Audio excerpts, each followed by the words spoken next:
Well, welcome, my good friend Justin Bilson. I've asked him to be here this morning to wrap up our series with basically just a husband's perspective of what we have been talking about. So, Justin, thanks so much for being here. I appreciate you. Justin is our young adult pastor here.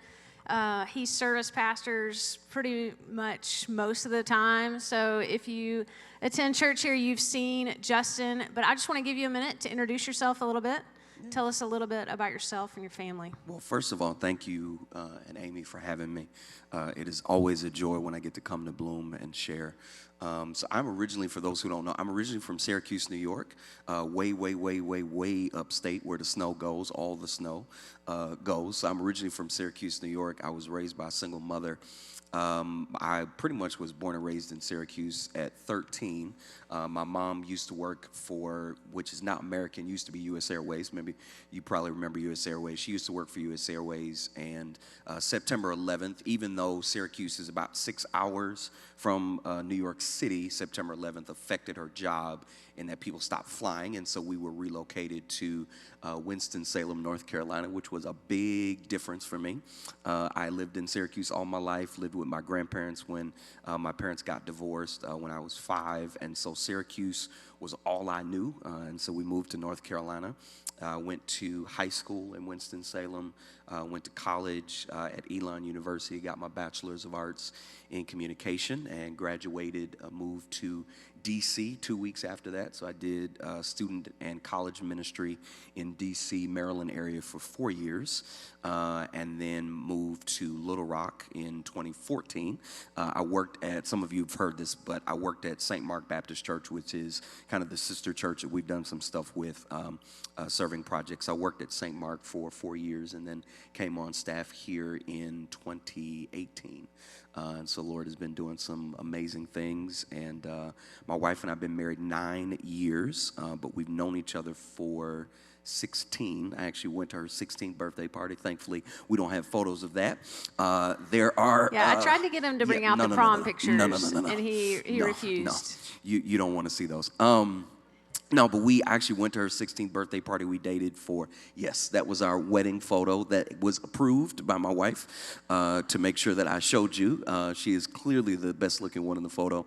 But we've been married for nine years and have a beautiful son, Harper. He is 5.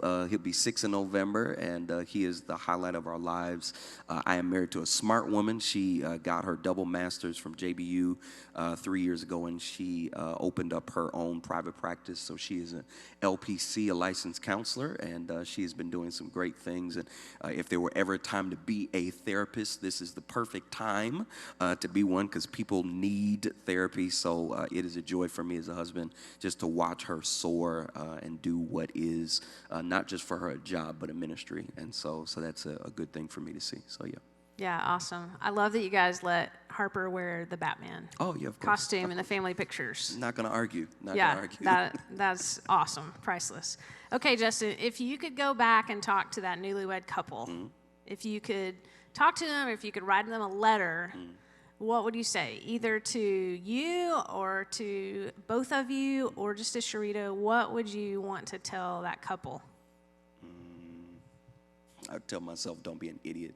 Or stop acting like an idiot. But no, I think the 3 things, and we kind of talked about this a little bit before, but the first thing I would say would be, and I'll say this and I'll kind of unpack it, but I've come to learn that what you are pronounced at the wedding, you become in the marriage. So we've been to weddings before, I've done weddings before, and you hear the pastor say, I now pronounce you what? Husband and wife. It took me 6 years. We've been married 9 years, 9 years in June. But it took me 6 years to really understand the weight of what it means to be a husband. Because in that moment, yes, I was pronounced a husband, and we kiss, and we go to the honeymoon, and we love on each other, and then we come back, and we move in, and everything is euphoric and wonderful and great. And then a couple of months in, it's just like, Okay, wow, yeah, why do you fold towels like that? Okay, great, yeah. Or you don't know how to fold a fitted sheet? I don't know how to fold a fitted sheet. Like, yeah, okay, and why do you put the toilet paper on top of the roll? Why don't you just put it on the roll? So just all of these little things, or why are the spices over there? And just all of these little things, right?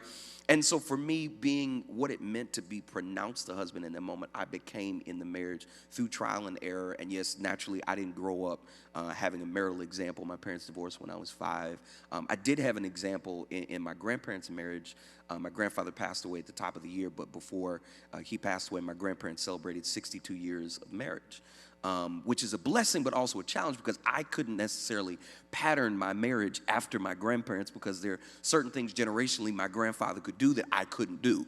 And times so have naturally, changed. yes, Just a times little have bit. changed. Yeah. My grandfather would get mad at my grandmother when she would interrupt him for talking, and I know better than to do Yeah.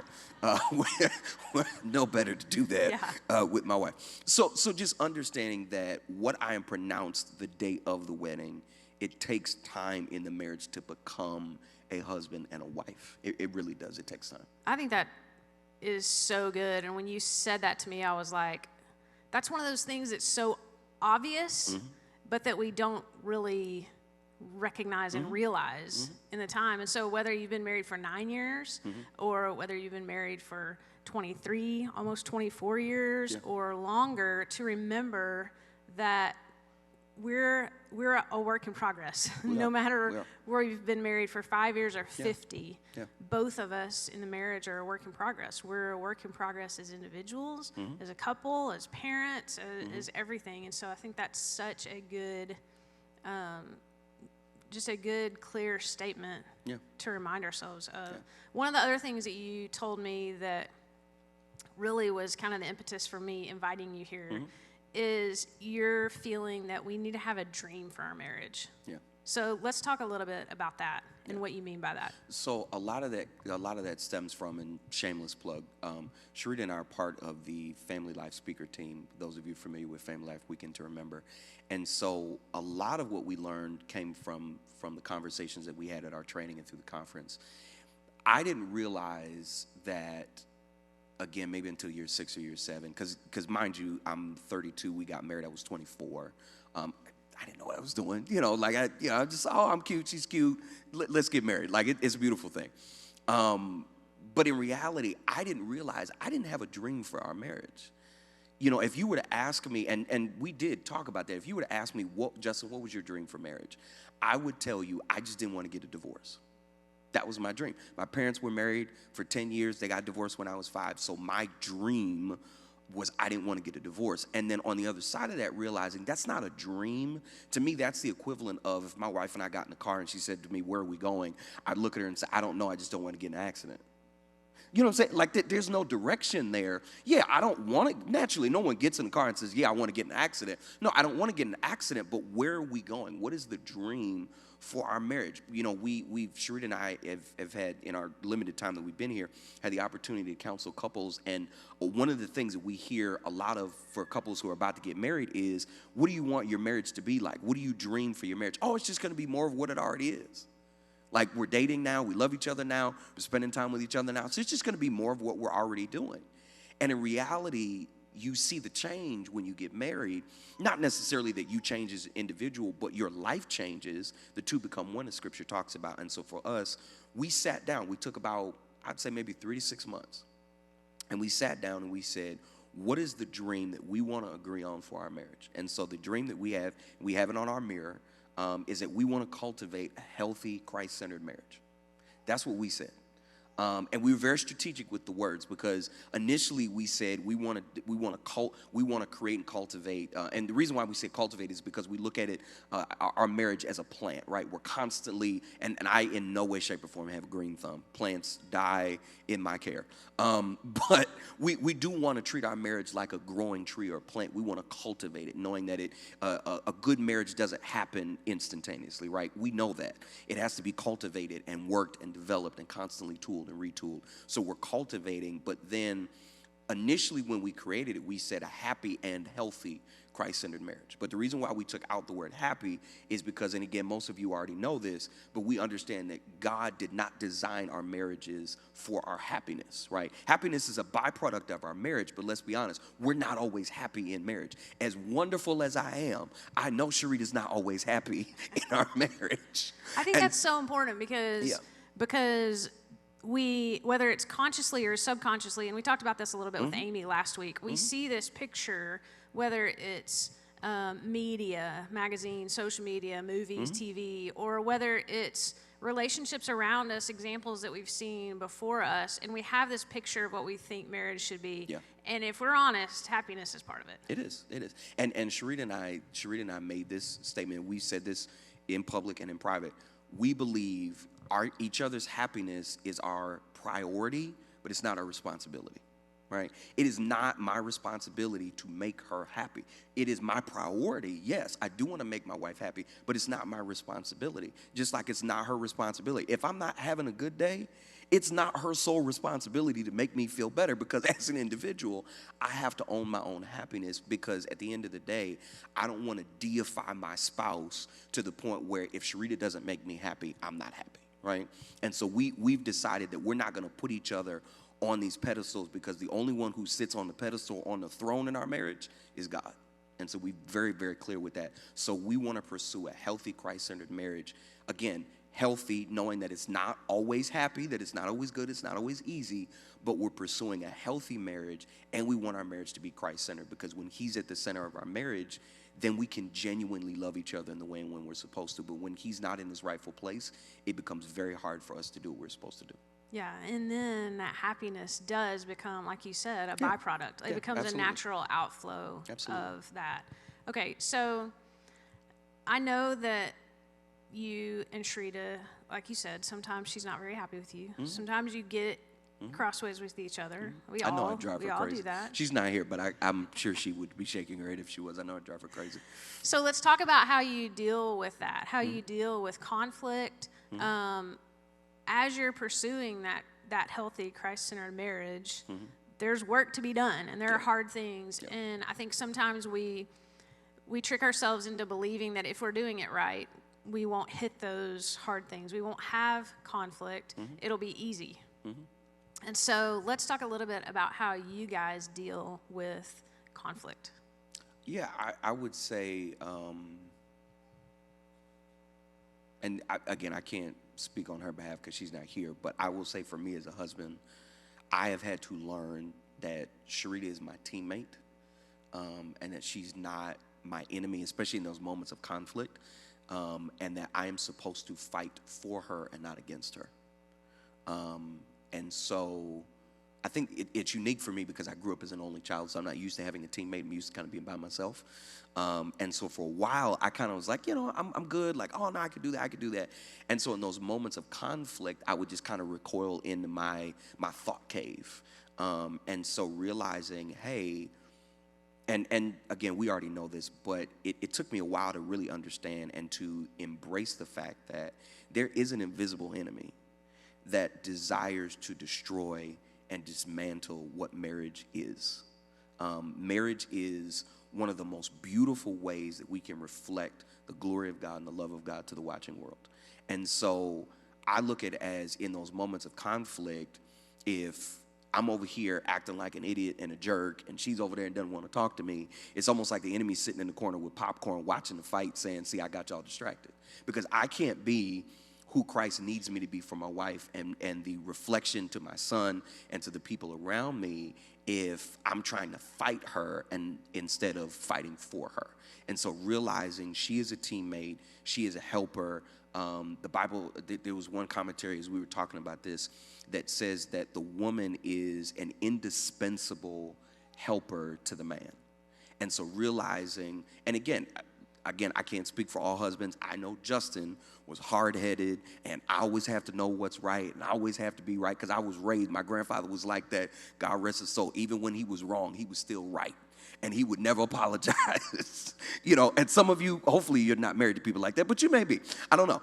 But the reality is I had to learn if I'm supposed to love my wife in an Ephesians 5 way and reflect Christ to her, I have to be willing to remember she is so much a part of the team, and God has given her to me and me to her as an indispensable helper, and I need to see her in that way and not fight her, but fight with her against the enemy that's trying to fight us. Does it make sense?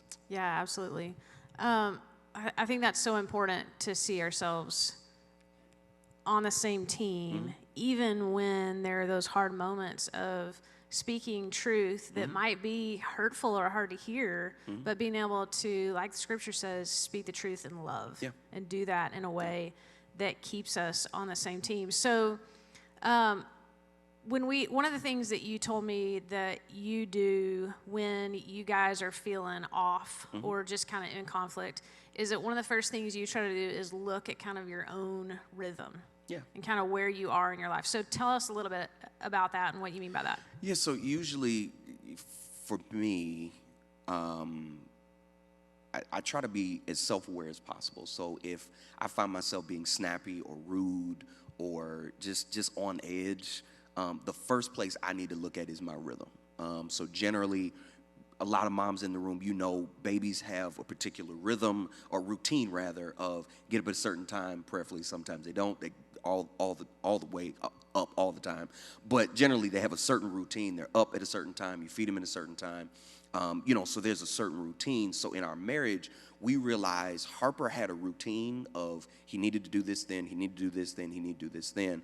But we had to develop a rhythm around that to say, okay, are we spending time with God? Now, yes, there are some times where in the morning I want to spend time with God, and I can do that. There's sometimes the moment, literally even this morning, I'm getting up to go to have my time with the Lord, and my child meets me as I'm walking out of my room to say good morning. I was like, okay, well, there goes my prayer time. So, but still finding, okay, well, maybe when I drop him off, I can talk to the Lord in the car. So finding the rhythm of it doesn't necessarily matter when I do it, but am I doing it? Am I spending time with the Lord? Am I spending time with my spouse without him? So that means if it's on the couch for 15 minutes, if it's watching TV, if it's just having a conversation, am I spending uninterrupted time with her? And am I spending time by myself? One of the things that Sharita and I did not understand the value of in the beginning when Harper was born was the beauty of having time by yourself. And Sharita, and she was like, I love you. I don't want to be around you or him right now. And I was like, I get it. Go for a walk, go to the gym. And I understand that. One of the things that we said, in our marriage, I told her, I was like, look, if you need a mommy's weekend at any time, just say, look, I need to go away for 2 days. Here he is. Goodbye. Like, I get it. I understand because that time is as helpful because one of the things that we committed is the best thing that we can be to him and to each other is when we are spiritually, emotionally, mentally healthy and available. But we can't be that if our rhythms are off. And so for me, in those moments of conflict, instead of me always looking at her and what she did wrong and this and that, let me look at myself because it's easier to look out the window than it is in the mirror. When I look out the window, I see everybody else. When I look in the mirror, I see myself. So for me, have I been spending time with God? Have I been spending time alone? Doing the things that refuel me, and have we been spending time together? And generally, if any one of those is off, it reflects in my attitude and my behavior. Yeah, that's 3 really good, just personal checks. And I love the way you describe routines and rhythm. Yeah. And when we talked the other day, you described it as a post or a stake in the ground. You have these routines that have to happen through the day, and your rhythm is what you do and how you learn to flow between and around those things that are kind of non-negotiables through your day, things that have to get done. Yeah. And sometimes I think we use those posts as excuses sometimes or reasons that, we can't do this, and we let ourselves get defeated sometimes by those things rather than saying, hey, these are the parameters that I have to work in, and I'm going to kind of figure out how to make it work around those things that are kind of stakes in the ground. So when you guys get into conflict or you're feeling like there's something that you need to talk about, I know you guys have a way that you like to talk about those things in your conversations. So tell us about that. So 2 years ago, we started something, and I'll say it may sound a little weird, but I'll make sense of it. So 2 years ago, we started something in our marriage. We have naked conversations. Now, we're not like physically naked. It's a little weird. Not physically naked. Yeah, if you tuned out, tune back in and hear all the words. Wait a minute. Not just some of them, yes. Now it's funny because if I were to say that and the husbands were in the room, it'd be like, yep, there we go. No. So, no, but we are, I got that term from a book, Naked Marriage by David and Ashley Willis. No way they plugged me to say that. But I use that term because for us, it's emotionally naked. You know, you look at Adam and Eve in the garden, they were unclothed. The Bible said they did not have need for clothes because there was no sense of shame, right? And so for us, we have naked or vulnerable conversations. And so those are something we've had to work to grow in. I will say for me, naturally, and we all handle conflict differently. I was the one in the marriage who is always, I need to go in my thought cave. I don't want to talk about it right now. I don't want to think about it right now. I need to process, number one, because I don't want to say anything stupid that is going to come back to bite me later on. Because you remember when you said such and such? Yes, I remember when I said such and such. So I want to make sure that I don't say anything dumb. I want to process through my feelings. I'm an internal processor. If you're in the Enneagrams, I'm a 5. I'm an investigator, so I'm always in my head. And because I'm a preacher and because I enjoy teaching, I work with words for a living. And so naturally, I always want to have every word intentionally crafted specifically so that I don't say the wrong thing and that I'm clearly understood. Whereas with my wife, she's a verbal process. We need to talk about it now. Let's get it out. I need to just lay all the blocks on the table. I'm more of like, okay, can we just pick one and put this over here and put this over here? So for me, the challenge with the vulnerable conversations are I had to give up my need to control how the conversation went. Because for me, it was, and you know, as we talk through the therapist, I had to realize Justin doesn't get to control how the conversation goes and when the conversation happens. Because that was a challenge for me because I was like, you always want to talk at the wrong time. Like I just got in the door. I just had a long day at work. Harper's screaming his head off. Hey, can we talk? No, what did I do now? Like, so we've had to work on that. And you know, there are natural, and we all understand that there are natural times where, you know, I've wanted to talk to her about something, and I can just look like, yeah, this is not the right time. Like, I need to pause that for another time. But we will have, or even through the course of the day, hey, I need to talk to you later. Okay, generally. And in my way, I've said, hey, what is it about? And for me, again, some of that in a healthy way is borderlining. I want to prepare myself and be in control. But some of that is I want to be able to prepare myself because I don't want to be blindsided. So if it's something that, you know, you want to talk about us, you want to talk about Harper, I want to be prepared so that I can be fully into this conversation. And so for us, those conversations are vulnerable, honest. We've had to grow in those. I've had to grow in those to be able to know that even if we had one last night about you know, just some of the things that are going on in our world, the shootings and things like that. So we just had an honest conversation, and it was nothing planned. She just came to me and said, "Hey, I need to have a naked moment." And what I know that communicates to me, okay, Justin, I need to be fully involved. I need to be fully invested. Put your phone down, pay attention, turn the TV off, and sit here and connect with your wife. Yeah, I love that because really that's what we should be able to do for each other, right? Is be a safe place and a safe space. I love what you were talking about too, about giving Sharita and her giving you space and the grace to process the way you're wired. And so for you, and that's a learning curve, right? To figure out that for you need to kind of hear what she's saying and then be able to go away and kind of process that and then come back to be able to discuss it. Yeah. But she's wired completely opposite. She needs to talk it out and talk through it to understand things. And so I think that's really important to understand what kind of processor your spouse is, because then we're able to, instead of getting mad, Amy even talked about this a little bit last week with Marty and him not being an emotional guy. And she was frustrated that he wasn't giving her kind of emotional responses back. And so I can see that you guys have probably had to do a lot of work. If I'm Sharita, I'm thinking, hey, I just dumped all this out, and he kind of said, okay. Yeah. And that was sort of it, and I needed more. Yeah. But to realize that really what you need is just some time, Yeah. and then you can come back and talk about it. It's funny. Have you ever seen the movie Inside Out? So you know the scene where the husband and wife are at the table with the little girl, and they go into their mind, and the guy's mind, they're like, okay, what do we do? What do we do? What do we do? And so it's almost like when she'll say something, the guys in my head are like, okay, what do we do? What do we do? We need to say something. We need to respond. And so for me, I've had to learn to say, and she's been great in helping me do this, because one of the things we had to learn, and again, some of you already know this, so I'm not telling you anything new, there's certain things that Sharita will say and mean that I may not interpret it in that way. And so what I've had to learn to do is say, okay, so what I heard you say is blank. Okay, well, that's not what I meant. Okay, but that's what I heard you say. So now we have to figure out, because the goal for us is not just to be heard, but to be understood. And so if we don't leave that table with, I'd say table figuratively, but if we don't leave the deciding table with understanding, because we've done that many times where she'll say something and I thought that's what I heard her say, and that's not what she meant. And so we end up having an argument again because I didn't take the time to understand what she was actually trying to say, because I didn't ask a clarifying question. And so being able to say, okay, is that what I heard you say? Or even the same thing for me, because again, there are times where in my mind, it makes sense to me.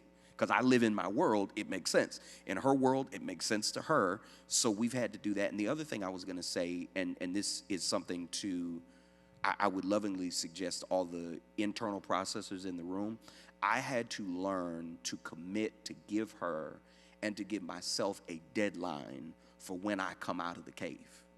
Because what would happen is I would go in the thought cave, and it's 5 days that I've been in the thought cave. And she's like, brother, what? We need to talk about this.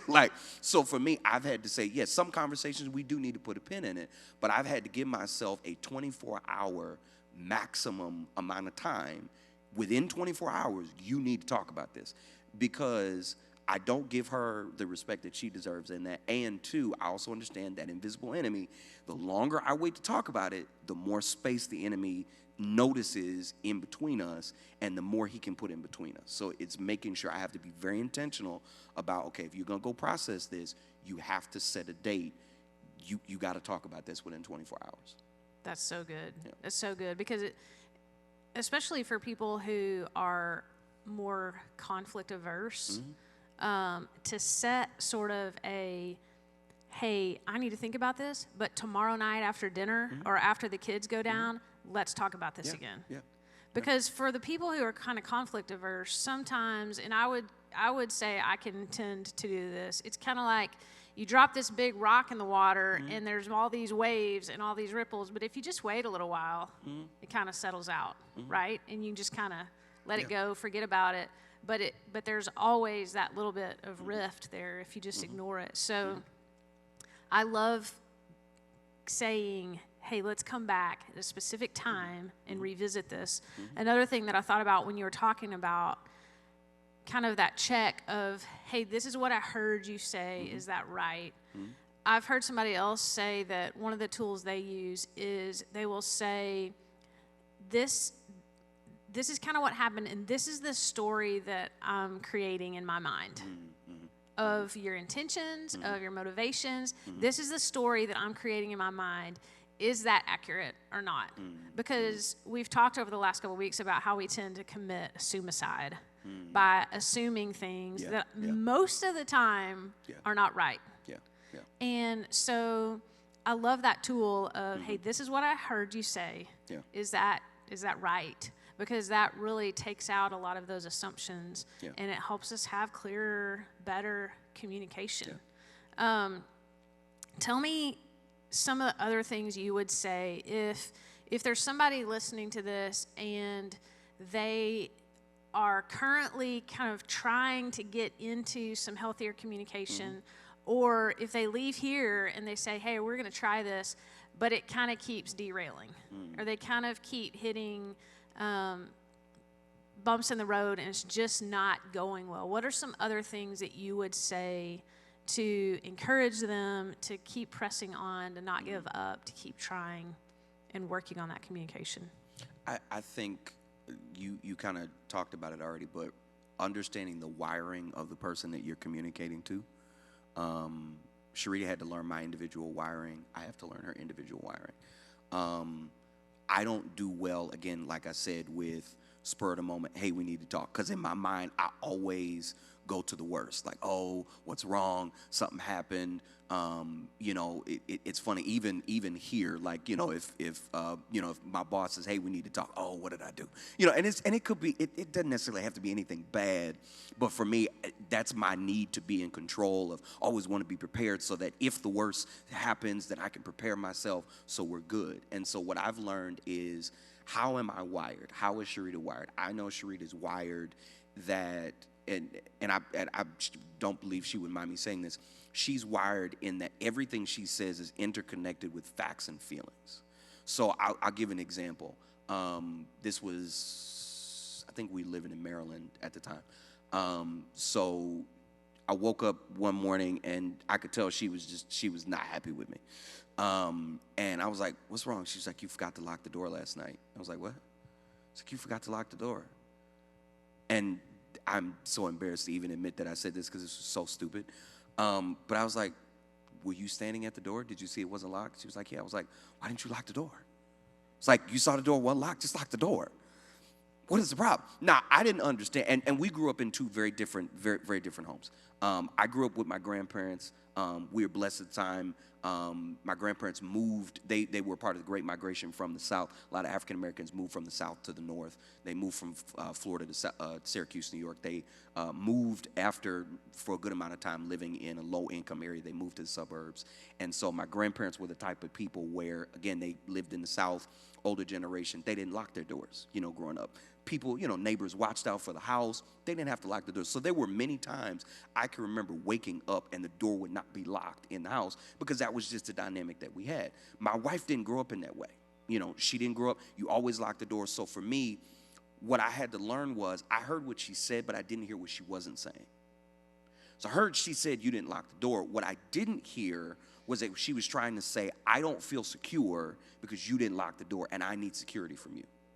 And so I had to learn to train myself to hear what Sharita is saying and what she's not saying, but then to also not feed into, like you said, the assuming side of the false narrative that I created in my head of, because I did, she said you didn't lock the door, but then in my mind I'm like, yep, see, you're a horrible husband, you're a horrible person, this is what, so I begin to tell myself all those lies, but in reality, what is the fact? Did you lock the door? No. What is the fact? She doesn't feel secure when you don't lock the door. Those are facts. And so for me now, I had to train myself. So now what do? Every night, I'm hitting the door handle like 5 times. Like, did I lock the door? Because and she's like, what are you doing? I just want to make sure the door is locked. Because again, I had to train myself to say, if this is what she needs from me, this is what I need to do. But again, understanding the wiring of the person that you're talking to, making sure that you're hearing what is being said and what is not. But then also, and this is something we had to learn because of how I was raised, how she was raised. I'm married to a strong, beautiful black woman who was raised by a strong, beautiful black woman. I was raised by a strong, beautiful black mother. And as a result, Sharita is strongly opinionated. She is. I am strongly opinionated. I grew up in a house with a grandfather who, like I said, if he was wrong, he was still right, and he would never apologize.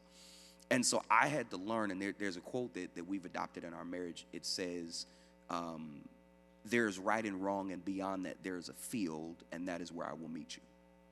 And so the idea behind that is we can sit on our sides and seek to be right, or we can meet each other beyond the fact of I need to be right and meet each other in the field where we love each other. And so I had to give up my right to be right in conflict because, again, I wanted to be right. I wanted it to be my way. And so do you want to be right? And I think, I don't know if either Bill or Ann said this to me one time. Do you want to be right or do you want to be in a relationship? Because again, you can try to be the person of I'm always right, it's always my way, but eventually the relationship is going to falter. And so at the end of the day, we said it's not always about Justin being right. It's not always about Sharita being right.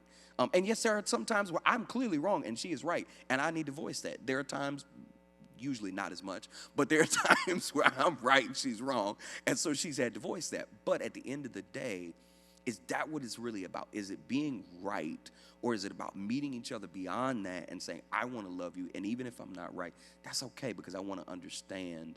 And so those are some of the things that I would say. Hopefully that answers your question. Yeah, no, I think that's really good because sometimes those logical things, if you think about locking the door and that story, the logic of being right doesn't always match up with how we feel about something. And so you can sacrifice relationship very easily by having to be right. So I think that is really important. One of the other things that you told me was when it comes to just kind of smaller, just not as important things. Obviously, like I was talking about with the rock, there are some things that you can't let go. Then there are other things that you need to overlook. Yeah. And one of the things that you told me is just kind of your perspective and your mindset on that is that you don't have infinite time together. And so thinking just about is this really how I want to spend my time? Yeah. So I love just the concept of that, and I think that is maybe a good measure sometimes of, hey, in light of the big picture, is this really something that we need to spend time in conflict over, to spend time in communication over, or is this something that I can just let go? And sometimes the answer is yes, we need to step into it. Sometimes the answer is it's not worth part of the finite time that we have together. Because I know Sharita's not going to live forever, and I'm not either. I watched my grandmother as she lovingly cared for my grandfather through 4.5 years of dementia. To watch the man that you married 62 years ago have to be reminded of who you are. I watch those moments, and to see her do that with grace and with poise and with Christ-like care is one of the greatest pictures I could have ever seen. But to realize when she stood, now on the other side of him, not being here in the flesh, realizing to her in that moment, she didn't feel like she left anything on the table, that she gave her in complete self, her entire self. And I don't want to, if the Lord calls Sharita home before me or vice versa, I don't want either one of us to stand and say, I wish I had done this better, or I wish I had spent more time on this or less time on this. I even look at, the Queen of England, 73 years, her and Prince Philip were married, 73 years, right? And so I don't want to be able to, because again, we don't have a lot of time. And so I don't want to waste time arguing over, and it's funny, I'm sure a lot of us could say that now when you look back over things that you argued in the beginning of your, why are we arguing about that? Like, it was just dumb. Like, it's there's some arguments, but why are we even arguing about that? And so realizing that we don't have a lot of time, so to really use the time that we have in a God-honoring way. And the other thing I was going to say too, Sharita and I really, really fervently believe in the power of prayer. And so there are times when we're just not seeing eye to eye. And this is what my mother taught me to do. In those moments when we're not seeing eye to eye, I hit my knees, or I go on a prayer walk or whatever, and I say, Lord, this is your child. She was your child before she was ever married to me. This is your child, and I need you to either help me. If I'm wrong, convict me, or if there's something she needs to see, because I'm a firm believer when the Lord shows you something, when the Holy Spirit gets to your heart, he can do it in a greater way than you and your spouse ever can. And so there are those, and I know she's done it with me. And so there are those times where she may not say anything, but she'll go to God on my behalf and say, Lord, you need to talk to him. You need to help him. And the Holy Spirit will convict my heart, and I'll come back. And without her having to say a thing, I'll come back and say, you know what, I was wrong. And so I think we cannot overestimate, and we cannot overlook the power of prayer in marriage. Cannot overlook the power of prayer. Yeah, and just trusting God to complete that work and to do it in us. It's so good. Okay, one really quick thing I want to go back and touch on. You mentioned a couple of things, and then we'll kind of wrap up. But go back to kind of your rules for when Sharita comes to you and says, okay, I need to have a naked conversation? Like you mentioned, turn off the TV, put your phone down, but what are kind of your guidelines for having those conversations? And then second question, how do you guys initiate those conversations? Because for some of us who are super conflict averse, just initiating the conversation is maybe one of the biggest hurdles. Yeah. So I would say the biggest thing for us, we agreed naked or vulnerable conversations happen face to face. They do not happen over text message. We're not allowed to have hard conversations via text message because it is very easy for me to misinterpret or to, and sometimes we will generally, and again, it's the exception, not the rule. There are some times where we just have to get some out. We can't talk. We need to text. But generally, by and large, we really try to make sure we have those conversations face to face. The other thing is when we're having those conversations, phones are down, TV is off. I'm talking to you like we'll physically turn our chairs because we used to have a couch in the room, and so I would kind of be, and I've noticed even because body language is key, she would be looking at me and I'd be looking this way. And so we've learned we have kind of swivel chairs in our room now, and so I would literally turn my body so that I'm facing her because my body language communicates that I'm in. She'll put her phone down, and so we communicate to each other. And one of the things that I didn't mention the last time we were talking is we made an agreement that we will do our best to maintain a respectful emotional level in our tone, because it's easy to pop off on each other. Somebody says something and you just go off, or they throw a stone, you want to throw a boulder. And so we've said, look, we're going to be emotionally level-headed. And so if it gets to that moment where, because let's be honest, if I'm yelling and you're yelling, neither one of us are listening to each other. We're just trying to out-yell each other. So at that point, we say, okay, we need to put a pause in this and let's come back together when we're level-headed, because we can't hear each other when we're yelling. And we've been there, and sometimes you feel like the only way for you to get your point across is to yell because you're not listening. And so those are those moments where we say, okay, if you're not listening, maybe there's a reason why. And me yelling is not going to help. Maybe we need to fit. Maybe you're not understanding what I'm saying, or maybe there's something blocking you from receiving what I'm saying. So maybe we need to put a pin in this. But again, because the other thing too is I don't want my son to learn the behavior that it is appropriate for you to engage with women, especially your future wife, in that way, for you to constantly be yelling at her. So one of the things that I try to do, because I have a son, is to remember he's going to model to his wife what he sees me model to his mother. And then if we were to ever have a daughter, she will find the type of man that she sees me model before her. So either way, I don't get off, right? So again, just kind of remembering he's paying attention to those things. Yeah.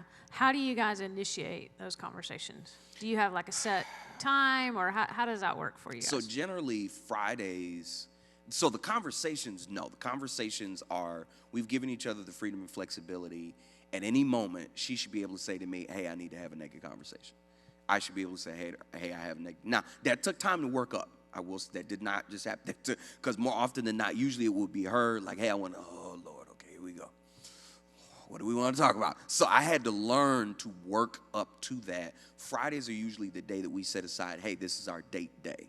Dates look different. Sometimes we go out to eat. Sometimes we stay at home. We take a nap, whatever. But this is our day that we said, because the wise words that were given to me when we first had Harper was that to remember, I made a commitment till death do us part to her, not to him. He's not going to be in my house till death do us part, whether he wants to or not. He's not going to be in my house till death do us part. You got to go out, get your own family, get your own life. She is going to be here. And so I made that commitment to her, and so to make sure that she is a priority. I love Bill Parkinson. I meet monthly, and one of the things that he said to me that was so rich was he said that the best thing that Harper needs to see and to know is not that I love him, but that I love his mother. That's what he needs to see. And so we set those days. And so at any time we need to have a conversation. Now, there are moments where she may need to have a conversation and I can't talk. So I will say, hey, I can't talk right now. Can we have this conversation later? And I respect the fact that, or vice versa, if it's her, if she's not in an emotional space, like, hey, can you give me a minute? So we respect each other in that way, but that's a part of communication. And then we come back to it. Yeah, I love it. I love it. Yeah. Well, as we close today, what would be one thing, if you had to kind of sum up one thing for us to remember and take away from today, what would it be?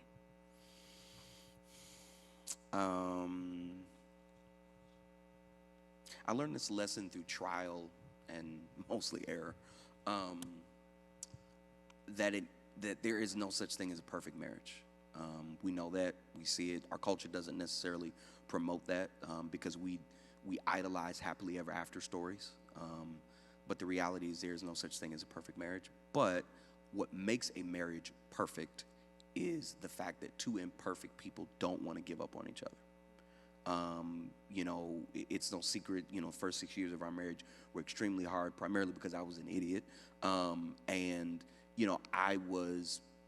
I had developed and that's why I talk about rhythms. I had developed a rhythm of always being in church, because when I was in D.C. for 2.5 years before before we got married, I was always in church because I was single, so I had nothing else to do with my life. So I was always at the church. And so I brought that rhythm into my marriage because I just thought, well, she understands what she signed up for. She's married to a pastor, so it is what it is. I'm always going to be at church, and that's fine. But it wasn't until a pastor sat me down and said, hey, remember, the church is Christ's bride, not yours. So you don't need to always be with his bride. You need to be at home with yours. And so it was the shifting, because there was a moment 6 years in, she's like, look, I don't want to do this. I didn't sign up for you to always be at church and never be at home. And so I had to learn that I was trying to show this perfect marriage out in front of the people. And I know even as we see on social media and stuff like that, we don't see the drama behind the photo. We see the photo and the filter, but we never seen the drama behind the photo. Because let's be honest, we've all taken family pictures, but nobody sees the arguments and the yelling and the screaming that have to go into the kids smiling for 2 seconds to take the picture, right? And so reality to say, we don't want to give up on each other. Christ didn't give up on me. Christ didn't give up on her.